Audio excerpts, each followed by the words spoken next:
Well, welcome back to Teach Me to Be a Construction Estimator. This is episode 5, Importing Plans into On-Screen Takeoff Software. Now, the software we're using today is PlanSwift. If you're familiar with another on-screen takeoff, the process is probably similar, but you would need to go and maybe go through some tutorials with that software and make sure it's on the same page. If you're not familiar with PlanSwift and new to PlanSwift, we do have tutorials out there that take you through the process of both creating a new job and bringing in plans. So we're kind of doing that again, but it's been updated for PlanSwift version 11 and what we're doing today. So we're using Bluebeam Review for our PDF editor and viewer. If you have a different PDF viewer, it really won't matter for purposes of this episode because we're just going to be showing you plans and not really doing anything in Bluebeam. So we've got our first setup here, our training set, and this is one we're going to be actually using in our takeoff. Our two-part takeoff episode, which actually is coming up next, two-part series. And we've got a plan set that is about 34 pages. Now, I've already loaded that into PlanSwift to show you what it would look like, show you what one would look like when loaded. And this is it here. And this is PlanSwift, and over to the left is typically where you see the pages.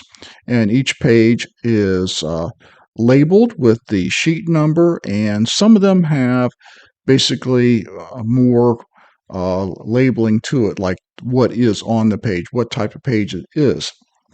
And we'll show you how you can do that, whether you do the full labeling of the name, sheet name, and the sheet label, or you just do the sheet number is up to you. But we're going to show you how to make something like this in PlanSwift. And let me get out of what I was doing here a minute ago.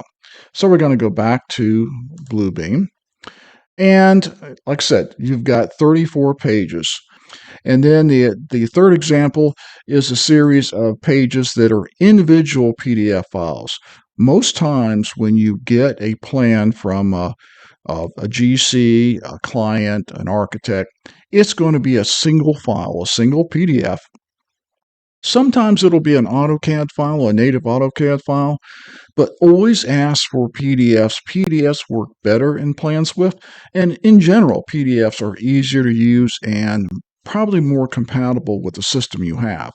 If you don't have AutoCAD or an AutoCAD viewer, you're probably not going to be able to do anything with the files until you bring them into PlanSwift, and then you may not like the results. I typically don't like dealing with AutoCAD files in PlanSwift. I always ask for PDFs.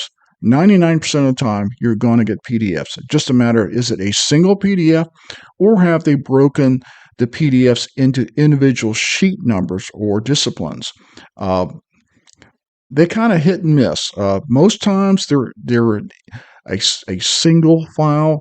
Sometimes, if you download from a service, though, you check those files. They'll actually have an option a lot of times. You can just download one file, or you can download the individual sheets. If you download the individual sheets, you won't have to do any renaming in PlanSwift, and we're going to show you what that's all about. So let's go back to this training set. So I assume at this point you've downloaded the files to a drive that you can find with PlanSwift. In other words, it's a drive that has a letter to it that Windows, and this I don't do anything in Mac with PlanSwift. So we're assuming you're on a Windows-based system, that when PlanSwift asks you where the files are, that you can point to it, and that's typically something that has an assigned drive letter. So it can be like a Google Drive. It could be a network drive. It could be a local drive. It could be one of these USB drives connected to your computer. Just remember, you really want to do the takeoff locally on your computer, but where those plans are for downloading into PlanSwift doesn't matter. As long as you've got a good enough speed for downloading to your computer, store the plans wherever you want. So we're going to go back into PlanSwift, and we're going to click on the P of the icon and say Close Job. That's typically the fastest way to get out of PlanSwift. When you start PlanSwift, you're either going to get a screen like this or like this typically, and we're in PlanSwift 11 for purposes of this session. And starting a job is the same way in either screen. There's a new icon over there, so you're going to click that, and then you're going to type in a unique job quote number. And however you do it doesn't matter. Letters, numbers. Typically don't use symbols in PlanSwift. Use letters and numbers, and really upper lowercase shouldn't matter. So I'm going to make a separate file, and I'm going to call this training 1217-1. Let me go back here. Crane 1217-1.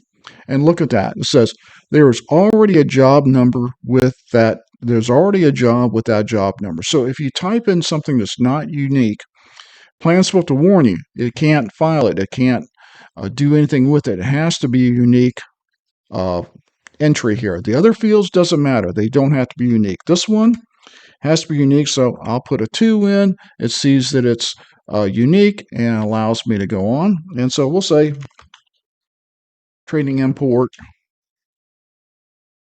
single PDF.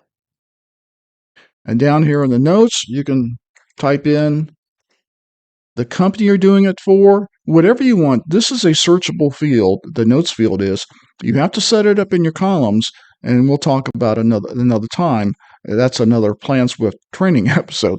But basically, the notes field or any other field you set up are searchable when you're searching for a job. The notes field by default is freeform. Put in it whatever you want. After we fill out those 3 fields, there's really nothing else to do. We're going to go send it to our local project directory, which is the default directory for PlanSwift. You can make specific folders. It should be local, not on a network, not on a drive out on the cloud, because PlanSwift would have performance issues working across a slow internet connection. So your files, your working files for where you bring them into, should be local. English measurement, well, if you're here in the United States, you would pick English, and really nothing else you have to do. And it shows you at the bottom where it's storing this if you ever had to go find it for some reason or recreate it. So at this point, we're going to hit next. And then it's going to ask you to select a file. Now, PlanSwift will remember your location where you've been pulling other files from. If it doesn't, you can either use the pull-down menu or use the browse menu, and you can point to where those files are. Maybe you're storing this file on a different drive, and so you simply point to it. Now, we're going to bring in, we've already have the training set in, we're going to bring in the structural plans, which is a single PDF, and show you what it looks like when we bring it into PlanSwift. Now, let me go back a second here. So we pick that file, and we could pick multiple files, excuse me, if we wanted to, but that's the only file we need.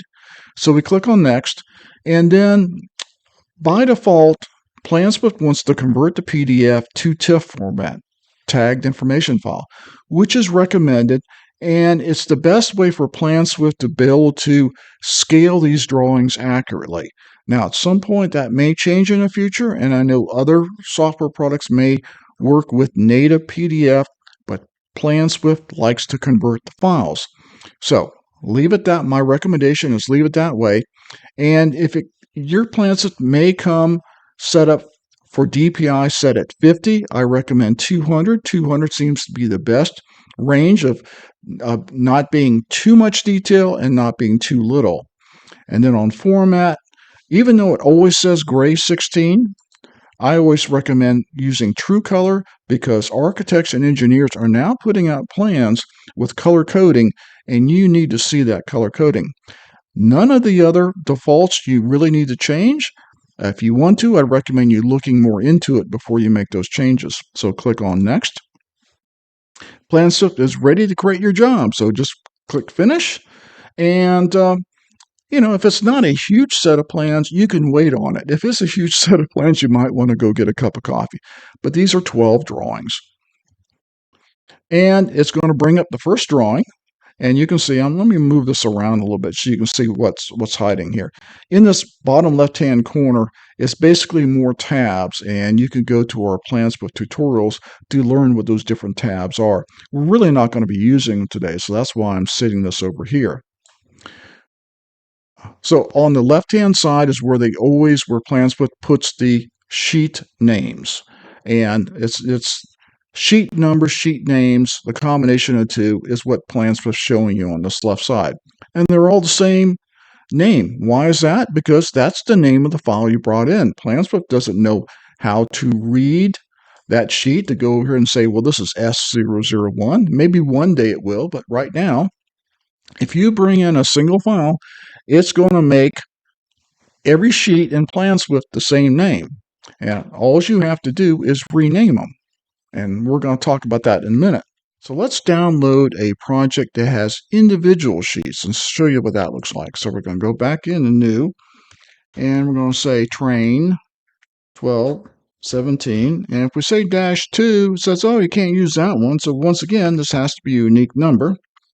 And importing multiple type sheets or A, B, C. And all the other things are still correct. So we'll just say next. And now we're going to check on those individual sheets here. We want just these sheets right here.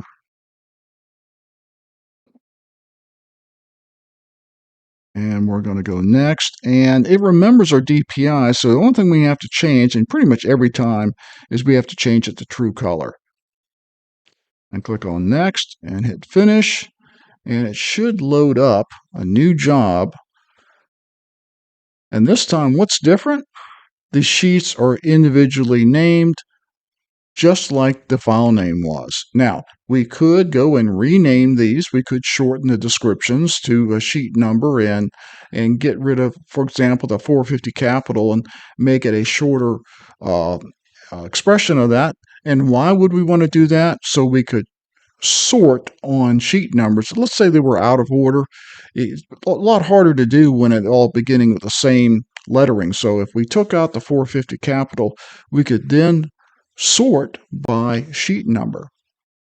So let's go back to the previous one, or when we had the single file. And so how would we simply rename files if we found one later on? For example, we just want this one. Now that we're going into, let's say this one, we're going to be using this one for a part of our takeoff session next time. How would we simply rename without going back to that utility, that batch file? Well, simply double click on that. You'll bring up the properties screen, and we could simply add level 1 foundation. And that one now has a more elaborate description. So we've imported the plans basically two different ways. One was a single file that PlanSwift had to break up into individual sheets, and then we had to rename them. And then the other one, the file names were brought over, and we don't have to rename them unless we want to. That's basically the difference. One type, you're going to have to rename the sheets so you can maneuver in them, especially if you have a large plan especially if you have a large plan set, you're going to need to maneuver, and you need to have the right sheet names. So we're still not ready to do a takeoff yet, because this whole episode is about preparing for takeoff. So we're going to go back to our other set, and you see how easy it is to go back and forth with jobs you've recently had up. It keeps an idea of what you've been using, and I don't know, it's the last 6 or 10 or whatever. Uh, and so it's easy to find that without having to go and do open and search a directory. It knows exactly where the last one you were. So these ones here, um, we're going to go and we're going to take one of these. Let's go to this overall plan. And we're going to look at it, and scales can be in any number of places. Sometimes they'll be at the bottom, sometimes they'll be in a block lettering off to the side, and they usually will tell you that a fraction of an inch or a whole inch will equal so many feet. In this case, this plan tells you 1 inch equals 20 feet, which is a pretty large scale. Typically, if we were looking at something uh, interior wise, we'd get more something like this one here, 3/32. And I'm going to go back to the other one because I think it has a better example of I think it was the single. Yeah. This one had a better example. I'm sorry. Wrong altogether. Our training session, the one we had before when we came in. This one's already been set up. The only thing that's not happening here is it's not scaled. And how do we know it's not scaled? Two ways. One, PlanSwift will tell you anytime you bring up a sheet, whether it's scaled or not. Let's zoom out a little bit. It will tell you off in the upper left-hand corner not scale, as well as on the very bottom left-hand corner. You see that. That's a new improvement in PlanSwift 11. It says not scale. So it will tell you that's not scale. Also, we don't see any representation. There's an icon that will be on the right side of this page area here, the sheet area, that will show you whether it's scaled and in what direction it's scaled. So we're going to go to our demo plan because that's one of the ones we're going to be working on in our next session, and we're going to scale it, and we're going to show you basically 3 ways to scale a drawing, with the most popular or the most efficient being first. The first one being find the scale. 1/8 inch is very typical in architectural drawings. Also 1/4, 1/16, 3/32, sometimes 1/2 for like detail. So 1/8 is very typical. So find the scale. And then our first method is simply to go down here, and there's a pull down under this icon called scale. And I've already scaled this once before, and that's why the checkbox. Typically, there would not be a checkbox on there. You would simply go to the one and click it, and it would now tell you at the bottom 1/8, and it would tell you, if you pull this back up here, 1/8 here. So if it's never been scaled, when you bring it up, it's going to bring up nothing, and you simply put a check by the scale it is. And then the most important thing I can tell you, regardless of how you scale the drawings, is to check the scale. To find a known dimension. The bigger the better, but for the purposes of this, we're just going to do this first one. Click on the dimension icon, and I typically go on the right side and then go back to the left, get that going, and hit the left arrow and put in whatever that dimension is. In this case, it's 25.4. I put in 25 and then a period to separate it. That gets me to the next box, and click OK. And we can see that's dead on. Now, if you want to check it in another direction, that's fine. But I can tell you from years of experience, if it scales it correctly in one dimension, being these are electronic PDFs, it's going to be correct in the other dimension. In the old days, you always had to check the scale both ways. These days, if it's correct in one, it should be correct in another. If you're really not sure about it, find a vertical scale. Here's one here. And what does it say? 52.6. I'll go down. 52.6. And dead on. And that's how you check the scale of drawing. And then after I've checked the scale, I like using a particular color for certain things in PlanSwift. You do what you want to. Certain colors mean certain things for me in PlanSwift. I pick a sea green, and I go highlight, and I go down here, and I highlight this guy. So every page, as I'm going through these drawings, I don't have to look to see that little information on the edge of the plan there, I just look to see if that scale is highlighted, which means I've scaled it and I've checked it. Now, this drawing is ready to do takeoff. That's the first way and the easiest way. Another way you can do it, and we'll go to a different drawing, is to pick a scale off a dialog box. Now, this scale or this drawing has multiple elevations. The first thing you want to do is make sure they're all the same scale. And we're going to talk about in a minute how to deal with a drawing with multiple scales. It's all the same scale. So we want to pick the scale. Rather than the pull down, we click on the icon itself and you'll get a dialog box, and we'll go over to auto, and kind of like before, we simply pick the scale that represents what that is labeled there and go OK. Now, I think the pull down is much easier, but that is a second way of doing it. And some people will ask me, well, what's that box for? Back in the old days, there wasn't a pull down, and that was the original way you did it, and so they just left it. It's a legacy feature. Now it's scaled. We could go and check it. There was a dimension here. A lot of times on elevation stuff, the best way is to pick up the dimension between the floors and check that. And that's the way you would check the scale. You got a floor level 100. You got this parapet at 125.8.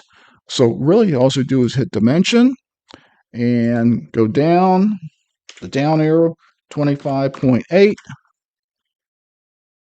And sure enough, we're at that floor level. So that's how we check that scale. The third way is, let's go to another drawing here. This one is 1/8 inch, is to, let's say that there was no scale in the drawing. Sometimes you'll get a rendering, which is a very preliminary drawing, and there's no scale down there, but you've got a dimension somewhere. So it's like, well, what scale? I see a dimension, but I have no idea what the scale is for that dimension. You don't have to worry about it. We'll take this one here, 126.10, and we see we've got basically the hatch mark at the beginning and the hatch mark at the end. We can take a shorter one, but I'm going to use a longer one because I think where you're manually scaling, and that's what we're doing here, manually scaling a drawing from one side to the other, pick the longest dimension you find. We'll go and click on the scale icon again. And this time, as a default, that first screen we saw before where it asks us to enter feet and inches, and I can move this around, it's in the way, I'm going to enter 126.10. 126, and hit that period key, and then it takes it to the next box and 10. And then it says, okay, well, give me the first point. This is actually the first point right here. So I just try to get dead center. I zoom in all the way. And same thing here. Zoom in all the way and try to get dead center both ways. And I've now set the scale for that drawing. Now it shows it being just basically what I call an east-west scale, a horizontal scale, not a vertical scale. But it is scaling in the other direction, and you could check it to know that. You really don't have to do it, there again, because it's an electronic PDF, you really don't have to scale it again in the other direction. But if you feel like the scale is not accurate, then by all means, hit that icon again. And this time we're going to do the 130.10, 130.10, enter. And we're just going to go and click that and find the end of that scale, which is usually the first hatch mark. And now you see this has changed to a double, basically a two-way arrow versus a one-way arrow. And it says it's scaled in both directions. So you could do it in one way, and I think you would be fine 99% of the time. If you're unsure, do it in the other way. But remember, you only need to do this if there's not a scale mentioned on the drawing, or it's a scale that PlanSwift can't handle. It's some oddball scale they put out there, and there's not a selection for it. Then you go to this and you manually scale it. So what do we have here? We have 3 drawings now that are ready for takeoff. And you know that because of the scaling icon. And what are these icons over here? Anytime that you put any kind of highlighting or labeling on a plan, whether it's scaled or not, you'll see these little symbols. If I went to another page, let's say another page that isn't scale, and I did a highlight, for example, I would see that icon that there's a highlight. If there's no highlights on the page, it disappears with it. So that really means that I've done a highlight on it, and it serves no other purpose. It showed you there's a highlight or some kind of markup on that drawing. So we've now gone through all 3 of these plans. So we showed you 3 ways to create a scale, but just remember the most important function is to check the scale. If you don't check the scale and it's wrong and you do a takeoff, your entire takeoff is going to be invalid, wrong, bad, bad for you. If you don't check the scale, it's on nobody but you. All right. So we talked about, we brought the plans in PDF, which is the normal format. We've created a new project. We've imported the drawings. We've renamed the drawings, and we've scaled the drawings. What's else left to do before takeoff? Nothing. We're done. This is a shorter session today. This is all it takes to get your Plan Swift or any on-screen takeoff ready to do your takeoff. You bring in the plans, you name them, you scale them, you're ready to go. So on our next episode, we're going to get right in and we're going to use these same sheets that we've named and scaled, and we're going to do a lot of takeoff, and we're going to take, it'll be two sessions for that to really get you to understand how to do takeoff with on-screen software. So we appreciate you checking in and coming by and learning one more step in your goal to be a construction estimator. We'll see you next time.